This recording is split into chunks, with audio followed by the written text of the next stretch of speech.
प्यारे बच्चों, मैं राजकुमार यादव हिंदी विषय की इस कक्षा में आपका स्वागत करता हूं। आज हम सब अपने इस हिंदी विषय के पठन पाठन के क्रम में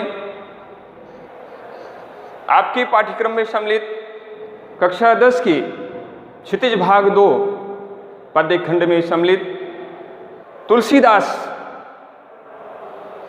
जी के द्वारा विरचित रामचरितमानस की बालकांड से उद्घृत राम लक्ष्मण परशुराम संवाद का आज हम अध्ययन और अध्यापन करेंगे।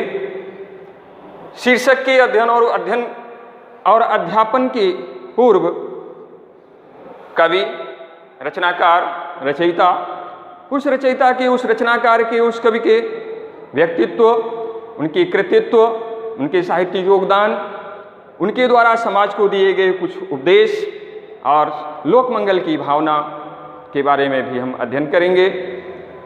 प्यारे बच्चों, जैसा आप देखेंगे कि आपके पाठ्यक्रम में पद्य खंड के अंतर्गत केवल तुलसीदास ही शीर्षक का नाम, केवल तुलसीदास और तुलसीदास के द्वारा विरचित जो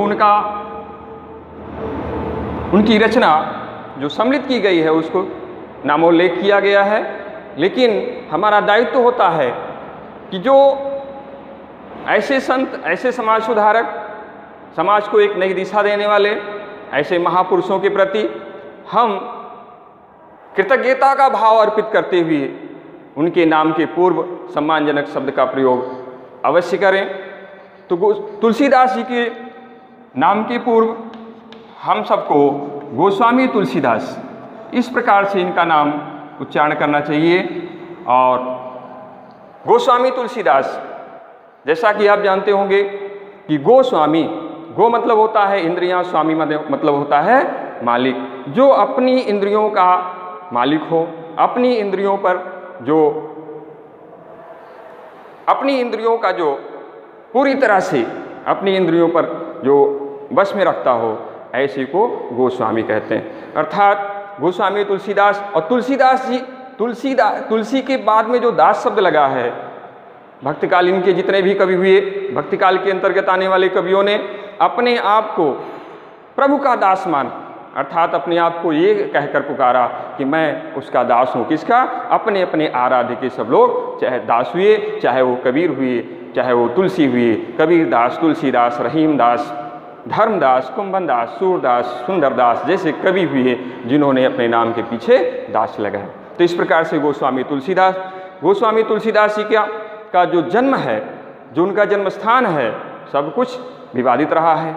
फिर भी आचार्य रामचंद्र शुक्ल के अनुसार, रामचंद्र शुक्ल जी ने अपने हिंदी साहित्य के इतिहास में उनके द्वारा रचित लिखित जो हिंदी साहित्य का इतिहास है वो सर्वमान्य है, निर्विवाद है, उसमें कहीं से कोई विवाद का पुट नहीं है। सभी विद्वानों ने, सभी आलोचकों ने उसे एक मत से स्वीकार किया और उसके तदुपरांत गोस्वामी तुलसीदास का जन्म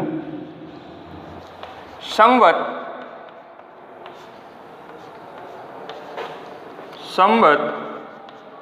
1554 विषय, संवत 1554 विषय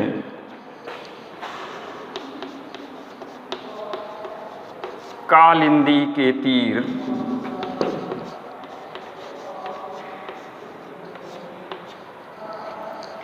श्रावण शुक्ला सप्तमी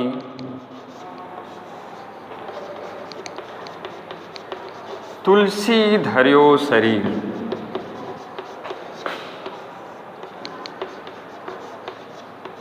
तो इस प्रकार से आप देखेंगे कि गोस्वामी तुलसीदास जी का जन्म संवत 1554 विषय कालिंदी के तीर श्रावण शुक्ला सप्तमी तुलसी धर्यो शरीर। इस प्रकार से हिंदी साहित्य में भक्तकालीन युग में एक ऐसे कवि का आविर्भाव होता है जिन्होंने संसार को, समाज को एक नई दिशा दी। लोक मंगलवादी कवि गोस्वामी तुलसीदास का इस पृथ्वी पर आविर्भाव होता है। इस प्रकार से इनका जन्म हुआ। जन्म स्थान के बारे में भी इनका जन्म स्थान भी विवादित रहा। जैसा कि आचार्य रामचंद्र शुक्ल ने अपने इतिहास ग्रंथ में लिखा जन्म स्थान के बारे में कि मैं पुनि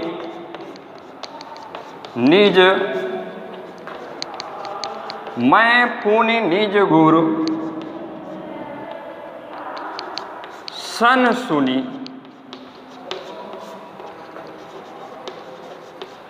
कथा सुसूकर खेत।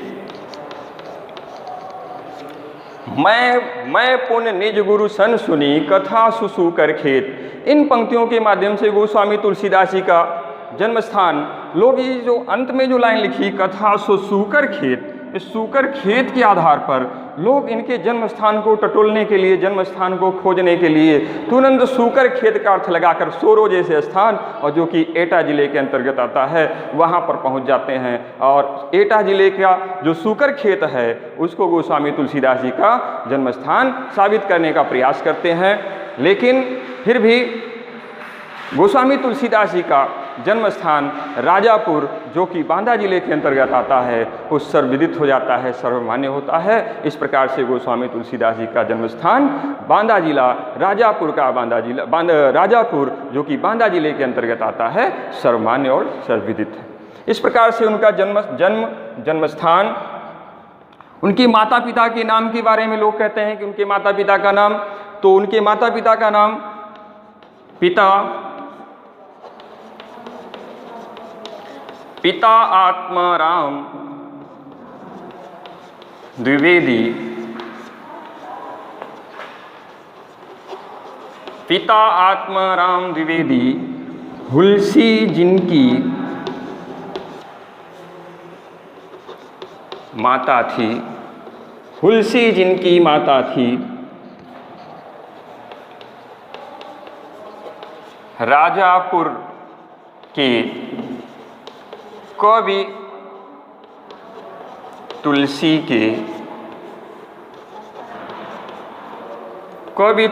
के मन में भक्ति राम की थी। आप देखेंगे कि इसमें इस दोहे के माध्यम से पिता आत्माराम द्विवेदी, अर्थात गोस्वामी तुलसीदास जी के पिता का नाम आत्माराम द्विवेदी और उनकी माता जी का नाम हुलसीबाई था, हुलसी जिनकी माता थी।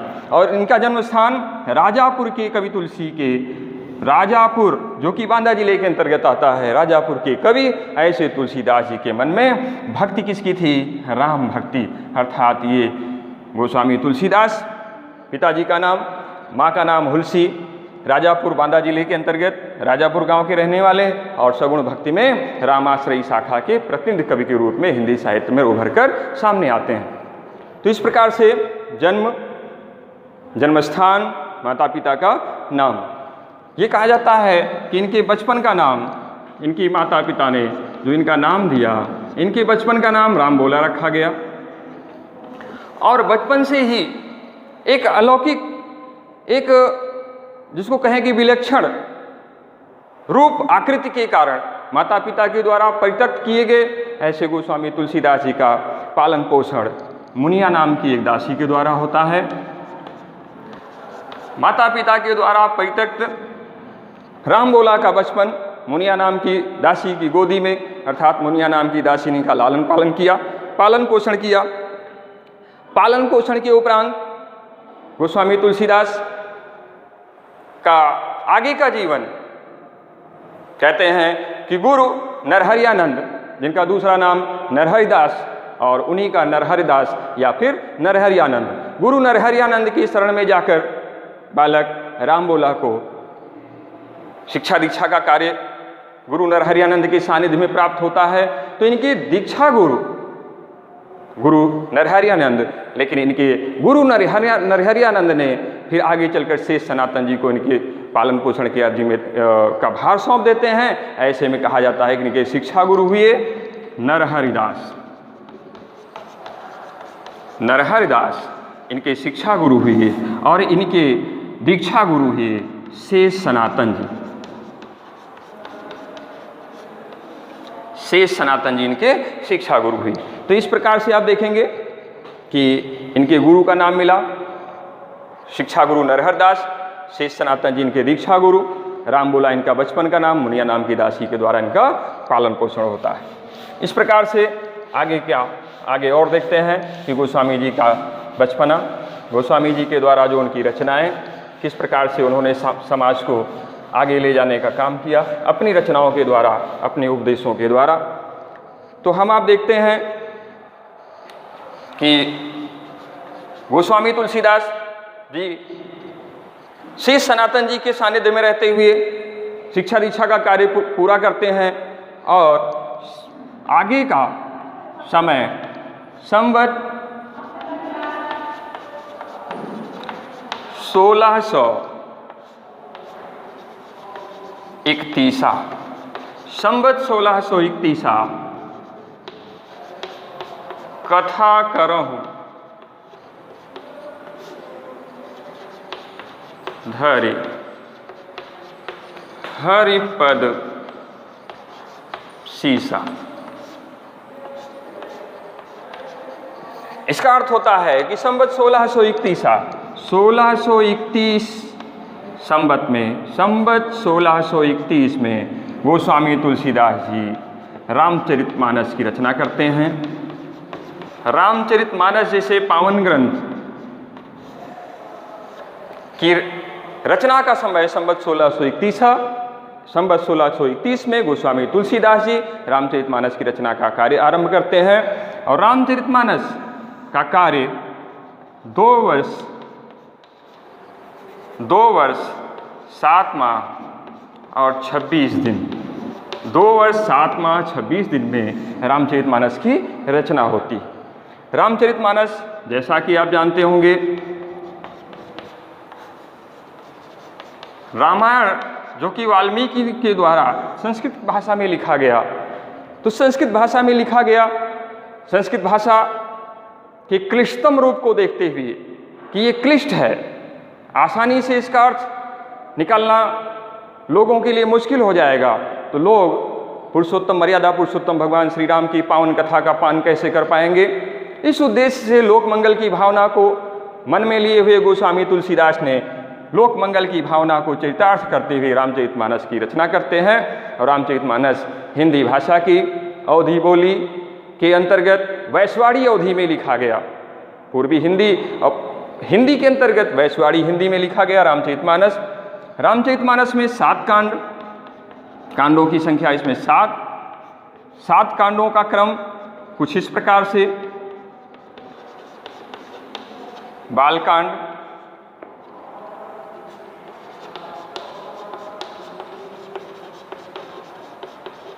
अयोध्या कांड, अरण्य कांड,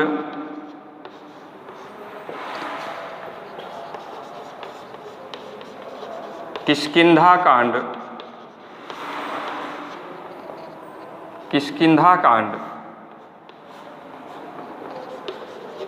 सुंदर कांड, लंका कांड और उसके बाद अंतिम कांड के रूप में उत्तरकांड। इस प्रकार से आप देखेंगे कि रामचरितमानस के अंतर्गत जो 7 कांड हैं, 7 कांडों का 7 कांडों का क्रम और ढंग से इस प्रकार से गोस्वामी तुलसीदास जी ने अपने रामचरितमानस में इनका उल्लेख किया है। बालकांड, अयोध्या कांड, अरण्य कांड, किष्किंधा कांड, सुंदर कांड, लंका कांड और उत्तरकांड। इन 7 कांडों में जो अयोध्या कांड है उसको पूरे रामचरितमानस का हृदय कांड भी बोला जाता है, अर्थात उसको आत्मसात, गहराई से आत्मसात, हृदय को छू जाने वाली, अर्थात अयोध्या कांड को पूरे रामचरितमानस का हृदय कांड कहा जाता है। और जहाँ पर उत्तरकांड की बात आती है तो उत्तरकांड के अंतर्गत गोस्वामी तुलसीदास ने उत्तरकांड में राम राज्य की स्थापना, लोगों को एक सच्चरित मर्यादा पुरुषोत्तम भगवान श्री राम के द्वारा अपनाए गए जो उनके चरित्र है उनका अपने जीवन में आत्मसात करने की प्रेरणा। तो इस प्रकार से आप देखेंगे कि उत्तरकांड के अंतर्गत गोस्वामी जी ने इसका उल्लेख किया है भगवान श्री राम के पावन गुणों का। तो इस प्रकार से रामचरितमानस उनकी रचना। गोस्वामी तुलसीदास जी की कुल आचार्य रामचंद्र शुक्ल ने कुल 12 रचनाओं का उल्लेख किया है। इन 12 रचनाओं में 5 बड़े ग्रंथ और शेष छोटे ग्रंथ, जिसमें से प्रमुख ग्रंथों के रूप में यहाँ पर लिख देते हैं, प्रमुख ग्रंथों के रूप में जो उनकी 12 प्रमुख ग्रंथ हैं, उनमें से सबसे प्रमुख ग्रंथ रामचरितमानस,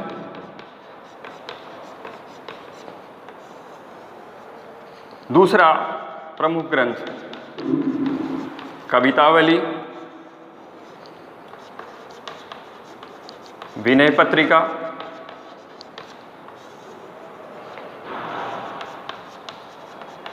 दोहावली, गीतावली, ये इनके 5 बड़े ग्रंथों के रूप में। उसके बाद आप देखेंगे बरवे, रामायण,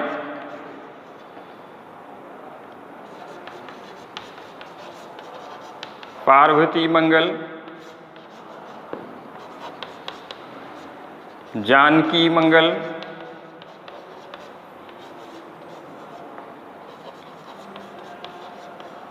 कृष्ण गीतावली,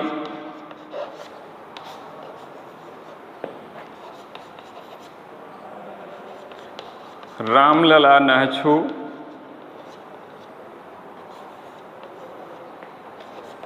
रामाज्ञा, प्रश्नावली। इस प्रकार से इनके प्रमुख ग्रंथों का ये कुछ नामकरण, कुछ नामोल्लेख। फिर भी रामचरितमानस सर्वमान्य। रामचरितमानस के अंतर्गत जो 7 कांड, 7 कांडों में अयोध्या कांड को किस नाम से इंगित किया गया? हृदय कांड के नाम से। और उत्तर कांड को किस नाम से इंगित किया गया? ज्ञान दीपक कांड के नाम से उत्तरकांड का नामोल्लेख किया गया। तो इस प्रकार से आप देखेंगे गोस्वामी तुलसीदास जी के द्वारा 12 रचनाओं का नाम, 12 रचनाओं में प्रमुख रचनाओं का उल्लेख। गोस्वामी तुलसीदास जी अपनी सर्वप्रमुख रचना, सर्वमान्य रचना, लोक मंगलवादी कामना को ली हुई रचना रामचरितमानस, और रामचरितमानस की रचना गोस्वामी जी अवधी भाषा के अंतर करते हैं। अवधी जो कि हिंदी की एक अपनी बोली है।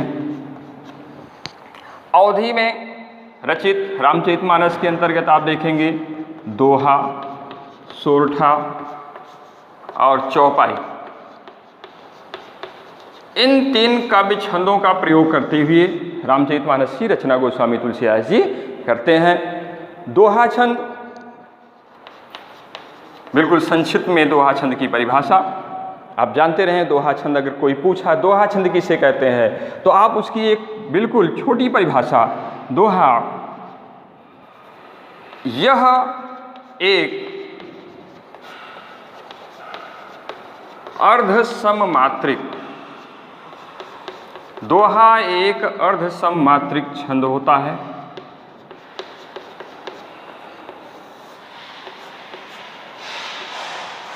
अर्धसममात्रिक, अर्ध मतलब होता है आधा, सम मतलब होता है बराबर, मात्रिक माने मात्राएं। जिस छंद की आधी मात्राएं बराबर हो, वो आपस में आधी मात्राएं बराबर हो, उसे दोहा छंद।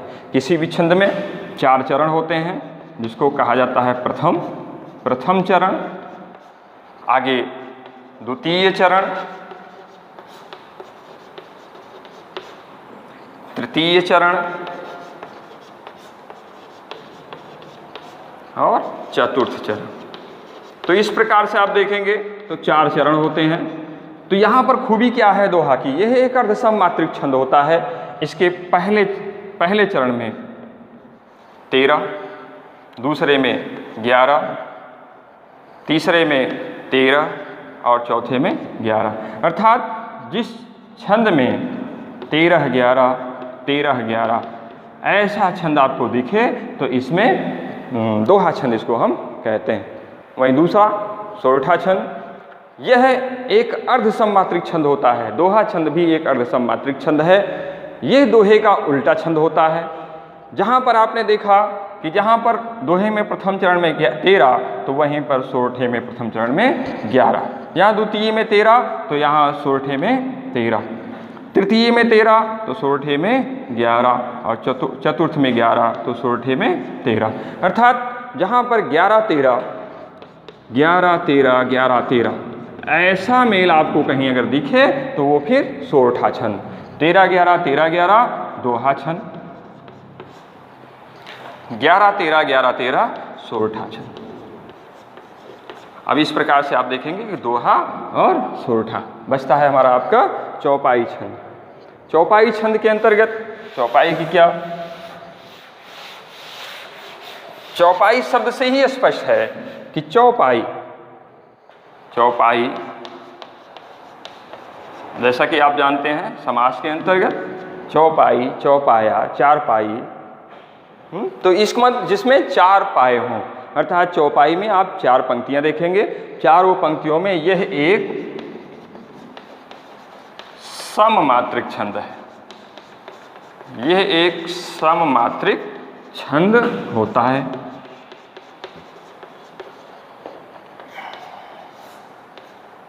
सममात्रिक छंद होता है। सममात्रिक का मतलब हुआ जिसकी समान सभी मात्राएं बराबर हों। इसमें 4 चरण, तो चारों चरणों में आप देखेंगे 16 16 16 16 मात्राएं, अर्थात चारों चरण की मात्राएं 16 16। तो इस प्रकार से ये चौपाई छंद। तो आप देखेंगे गोस्वामी तुलसीदास जी ने जो रामचरितमानस लिखा, रामचरितमानस में दोहा, सोरठा और चौपाई छंदों का उन्होंने अपने काव्य में प्रयोग किया। भाषा उनकी पूरी तरह से अवधी, अवधी की वैश्वाड़ी अवधी, अवधी में भी वैश्वाड़ी अवधी का उन्होंने प्रयोग किया। गोस्वामी तुलसीदास के बारे में लोगों ने उनकी प्रशंसनीय, उनके अपने कथनों के द्वारा उनकी प्रशंसा में कुछ शब्द कहे, जैसे कि सबसे प्रमुख सूर शशि तुलसी रवि, सूर्य शशि तुलसी रवि उड़गन केशवदास, उड़गन केशवदास। अब के कवि खद्योत सम, जहाँ तहाँ करत प्रकाश। ये उनकी प्रशंसा में कहा गया कि सूर्य शशि तुलसी रवि उड़गन केशवदास। ये हिंदी साहित्य के 3 मूर्धन्य कवियों का यहाँ पर नामोल्लेख किया गया। तीनों भक्तकालीन कवि हैं, सूरदास, तुलसीदास और केशवदास। तो यहाँ पर कहा गया कि सूरदास जी हिंदी साहित्य में चंद्रमा के समान और तुलसीदास जी हिंदी साहित्य गगन में सूर्य की भांति हैं, और केशवदास जी उड़गन, उड़गन मतलब कि तारों के समान, अर्थात सूरदास जी चंद्रमा के समान, तुलसीदास जी सूर्य के समान और केशवदास जी हिंदी साहित्य में, हिंदी साहित्य रूपी गगनाकाश में, आकाश में वो तारे की भांति विद्यमान हैं, अपने प्रकाश बिखेर रहे हैं। आजकल के जो कवि हैं वो खद्योत हैं, खद्योत आकाश को चमत्कृत करने वाले, अर्थात जुगनू की भांति हैं, जो यत्र तत्र जहाँ तहाँ करत प्रकाश, कहीं यहाँ प्रकाश करते हैं कहीं वहाँ प्रकाश, अर्थात क्षणिक होता है, उनका कोई ठहराव नहीं। इस प्रकार से तुलसीदास की प्रशंसा में कहा गया,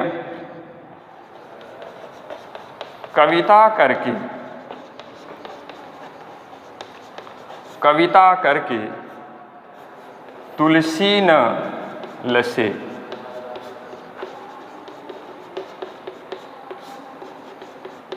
कविता जो लसी पा, तुलसी की कला। ये हरियोध जी की हरियोध जी का कथन है। हरियोध, अयोध्या सिंह उपाध्याय हरियोध। हरियोध जी ने तुलसीदास की प्रशंसा में कहा कि कविता करके तुलसी न से, कविता करके तुलसीदास जी धन्य नहीं हुए। आजकल के कवि कविता करते हैं तो अपने आप को धन्य महसूस करते हैं कि मैं महानता की श्रेणी को प्राप्त हो गया। तुलसीदास जी कविता के मोहताज नहीं थे कि मुझे प्रशंसा मिले। कविता करके तुलसीदास जी न लसे, तुलसीदास जी कहीं से भी धन्य नहीं हुए, मदहोश नहीं हुए, गौरवान्वित नहीं हुए, अपने आप को अहंकार भावना में नहीं लिप्त हुए। कविता करके तुलसी न लसे, कविता जो लसी, कविता स्वयं ही पिघल गई, कविता स्वयं ही मुड़ गई, कविता की धारा स्वयं ही मुड़ गई किसकी तरफ? तुलसी की कला पा। जैसे तुलसीदास की कला, तुलसीदास की अलौकिक प्रतिभा को कविता को प्राप्त हुआ तो कविता स्वयं ही धन्य हो गई। कविता करके तुलसीदास जी धन्य नहीं हुए, कविता स्वयं धन्य हो गई कि उनके साहित्य में उनकी गोद में तुलसी जैसा कवि आया है। तो इस प्रकार से आप देखेंगे कि तुलसीदास की प्रशंसा में और भी कथन कहे गए। तो आज हम गोस्वामी तुलसीदास जी का जन्म, उनकी पत्नी का नाम नामोल्लेख बीच में आना चाहिए था, फिर भी उनकी पत्नी का नाम मौखिक रत्नावली से विवाह करने के उपरांत गोस्वामी तुलसीदास जी अपनी पत्नी से इतना प्रेम करते थे कि उस प्रेम में इतने अनुरक्त थे कि बिना बताए पत्नी के मायके चले जाने पर गोस्वामी तुलसीदास जी ठीक पीछे, पत्नी के जाने के ठीक पीछे ही अपने ससुराल पहुंच गए। पत्नी ने जैसे ही तुलसीदास जी को देखा तो वो तुरंत गुस्से से आग बबूला हो गई और उन्होंने उनको धिक्कारते हुए कहा कि लाज न आवत आपको दौरे आयूं साथ, लाज न आवत आपको दौरे आयूं साथ, धिक धिक ऐसे प्रेम को कहा कहो मैं नाथ, अस्थि चरम मैं देह ममता में ऐसी प्रीत, ऐसी जो रघुनाथ में होत न तो भवभीत। इस प्रकार से ऐसा कहा जाता है कि जैसे ही ससुराल में पत्नी के द्वारा इस प्रकार के वचनों को गोस्वामी तुलसीदास जी सुनते हैं, वहीं तुरंत उल्टे पांव गोस्वामी जी ससुराल से लौट पड़ते हैं और आकर पूरी तरह से भगवान की गोद में सानिध्य में चले जाते हैं। और इस प्रकार से हिंदी साहित्य में एक ऐसे अनोखे कवि का आविर्भाव होता है। तो प्यारे बच्चों, आप देखे होंगे, आपको गोस्वामी तुलसीदास जी का संक्षिप्त जीवन परिचय आपको मालूम हो गया होगा। अगले वीडियोज में तुलसीदास जी के द्वारा जो आपके पाठ्यक्रम में सम्मिलित किया गया जो पाठ्यक्रम है राम लक्ष्मण परशुराम संवाद, जो कि उनकी रामचरितमानस के बालकांड से उद्घृत है, बालकांड के अंतर्गत उसका उल्लेख किया गया है, तो बालकांड से लिया गया है, उसका हम जिक्र करते हैं, उसका उल्लेख करते हैं और गोस्वामी तुलसीदास की लेखन प्रतिभा से हम परिचित होते हैं कि गोस्वामी तुलसीदास जी किस प्रकार से अलौकिक प्रतिभा के धनी व्यक्ति थे और उन्होंने मर्यादा पुरुषोत्तम भगवान राम के द्वारा, उनके सच्चरित्र के द्वारा किस प्रकार से समाज को एक नई दिशा देने का काम किया। तो हम अगले वीडियोज़ के माध्यम से, अगले वीडियोज़ में राम लक्ष्मण परशुराम संवाद इस पर चर्चा करते हैं। तब तक के लिए धन्यवाद। आप स्वस्थ रहें, सुरक्षित रहें, इसी मनोकामना के साथ।